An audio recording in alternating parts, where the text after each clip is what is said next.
Hey everyone, I hope you're having a good week, and Thanksgiving is coming up, so make sure you have room for all that turkey and mashed potatoes. And we're going to talk about some celebrity gossip. Oh my god. Okay, so Simu Liu. If you don't know who Simu Liu is, maybe you should go back under whatever rock you crawled out of. I'm kidding. Yeah, fuck Simu Liu. This guy has done exactly one Marvel movie, and suddenly he thinks he's the king of planet Earth. I mean, he basically rolls out the red carpet for himself everywhere he goes. And by everywhere, I mean Twitter. Because, yeah, he's constantly on here posting gibberish that doesn't make any sense. Keep in mind that this is a response to Quentin Tarantino saying that Marvel actors aren't movie stars. Captain America is the star, not Chris Evans. Martin Scorsese was in the news cycle a few years ago for saying something similar, and for some reason this this conversation just keeps going on and on and on and on and on like a very long and boring Marvel movie. Now, Simu Liu says, if the only gatekeepers to movie stardom came from Tarantino and Scorsese, I would never have had the opportunity to lead a $400 million plus movie. I am in awe of their filmmaking genius. They are transcendent auteurs, but they don't get to point their nose at me or anyone. Okay, dude, first of all, nobody is pointing any noses at anyone other than maybe Nick Rekieta when he's live streaming. But what Tarantino said has nothing to do with the talent of Chris Evans or the talent of any superhero actor, including Simu Liu. What he's saying is that people go see Captain America movies for Captain America. Yes, Chris Evans is a really good Captain America, but you know what? People are going to see Captain America 4 regardless. Captain America and Spider-Man, they are icons. They are global icons. When you attach an actor to a global icon, they can only do so much. Now, race swapping an iconic character might actually be a problem for your franchise.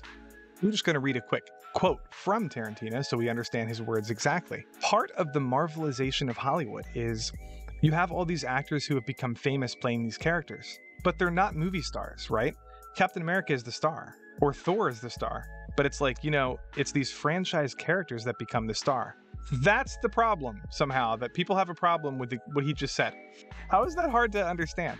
Anyway, back to Simu Liu. Before I get into all of the problems with everything he said, let me pull up a tweet that I wrote today. He posted this today on Twitter, and I got some people upset with my characterization of Lucy Liu, but I'm just going to read it and explain myself. Oh shit, I can't even access the tweet anymore. Did he block? No. I don't know. I would never have had the opportunity, and I'm quoting what he said, which is insane to me, but I'll explain why. Tarantino literally blew up Lucy Liu's career. Asshole. Money doesn't buy you a legendary performance. Quentin's camera does.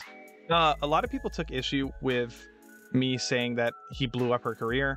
The point I was trying to make is that he put her in a movie, and his movie exploded in popularity and was like the #1 movie in America. And I mean, if you're going to make this claim that you wouldn't have had an opportunity, you should probably not make that claim about Tarantino. I mean, to this day, people obsess over this character. She is one of the most iconic female villains possibly ever.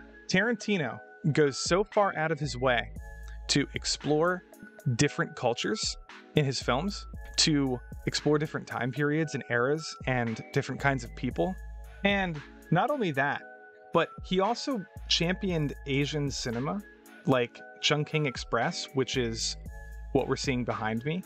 This is Tarantino putting out basically like a hype video for this indie Hong Kong film that he loved. And he literally brought it to the United States for distribution because he loved it so much.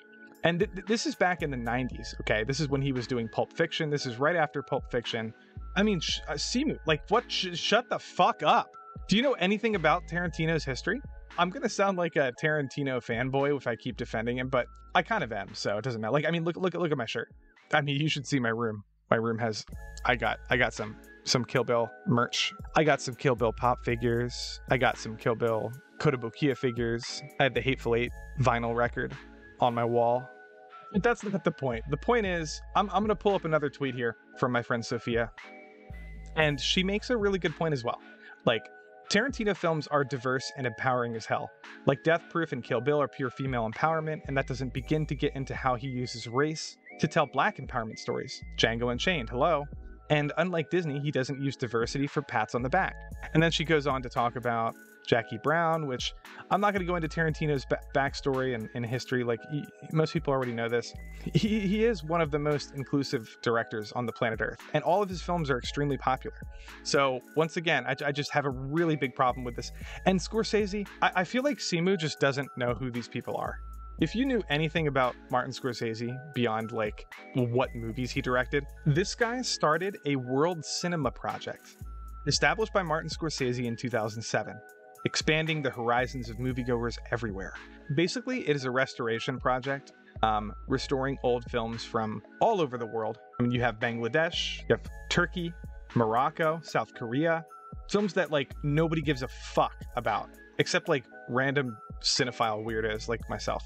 But Scorsese, like, man, this is another guy who really has done so much for diversity and for representation. And then just recently, in 2016, Scorsese adapted a Japanese novel called Silence, which is about Portuguese missionaries in Japan, and it's about the persecution of Japanese Christians in the 1500s. It's a phenomenal book. I highly recommend reading it. It's one of my favorite books of all time. He filmed this in Japan. Yes, it's starring Ben Solo and Spider-Man, but he cast Japanese actors. He told a story that is important to the Japanese people. And he did this when he knew that nobody would watch it. If you saw this movie and you're watching this video, congratulations. Congratulations to you. Because this movie made $23 million at the box office. It's a really, really, really good movie. The original 1970s Japanese version is slightly better and more cohesive, but they're both amazing. Oh, but guys, Shang-Chi made $432 million at the box office. That's what he's saying, right, Lofty? Like that's what he's saying, right? You're misreading it. Guys, look me in the eyes. He's wrong. He's wrong. He's wrong. He's wrong. And I'm going to show you why. Hero, $177 million box office in 2002, by the way. Rush Hour, $244 million box office. Crouching Tiger, Hidden Dragon, $213 million box office. I am telling you right now that without Shang-Chi, without the Marvel icon that he is playing, Simu Liu starring in like some random movie wouldn't have made $50 million at the box office. This is the point. This is what Tarantino was talking about. The character, the icon, brings people to the theater. Okay? Not you, Simu. You're boring and not even interesting to watch, to be honest. Stop trying so hard. Seriously. You should be thanking Marvel, and that's really all you should be doing. You should be thanking Marvel for giving you a career, and you should be thanking the people that went to see your movie. I don't think I've ever seen him do that, to be honest. I did a video a year ago when Simu Liu came out and was basically disrespecting every Asian martial artist that came before him, and a lot of people didn't like it. You know, this guy here is complaining that, oh no, Simu was talking about being an Asian American. And being an Asian American is different than being a Chinese American or a Chinese national in Hollywood. And it's important, blah, blah, blah, blah, blah, blah, blah. Well, what does that have to do with anything? Are you saying that Asian Americans were discriminated against in like the 2000s, the early 2000s, but like Asian people from their own country were like somehow like adored and loved by society? I'm not buying this. I'm not buying the argument. It doesn't make any sense, and it doesn't have anything to do with what anyone is talking about. It has nothing to do with what Tarantino is talking about. It has nothing to do with what Scorsese is talking about. And it's not true. It is not true. Lucy Liu, Asian American. Everybody that I know and everyone that I've ever talked to is a Lucy Liu fan. And then he made this other stupid tweet that I don't even really feel like getting into. I'm just gonna like wrap the video up, but basically he complains about the golden age of Marvel and how it was too white, and how we are improving diversity on screen by creating heroes that empower and inspire people of all communities everywhere. Like, ew! Why do you have to add this onto your previous tweet, which had nothing to do with this? This guy is just such a tryhard. He just goes hard on Twitter with his virtue signaling, and it's sad. It's sad. Anyway, I'm gonna leave you with some film recommendations because this whole Simu situation really got under my skin, and I think we need to celebrate like good Asian cinema. So early in the movie, I mentioned a film called Chungking Express. If you are into films like Lost in Translation, or like romantic comedies with a bit of like edginess to them, it's a great introduction into Hong Kong cinema, outside of like martial arts movies that most people are already familiar with. And Wong Kar-wai is probably like my favorite director of all time. And Tarantino is a big fan, and you just need to like watch one of his movies. I think you'll appreciate it. And then my last recommendation is called Memories of Murder. This is like the South Korean equivalent to Zodiac, which is a really good David Fincher movie. But I like this movie a lot more. I think it's a fascinating look at South Korea's deadliest serial killer.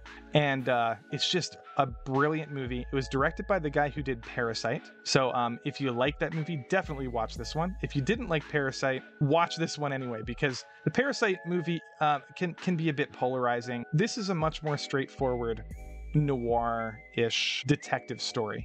All right, well, thanks for watching, and if you like the video, please subscribe and throw me a like down there. And if you liked any of the recommendations, feel free to reach out to me for more on Twitter, and I will talk to you guys later. Bye.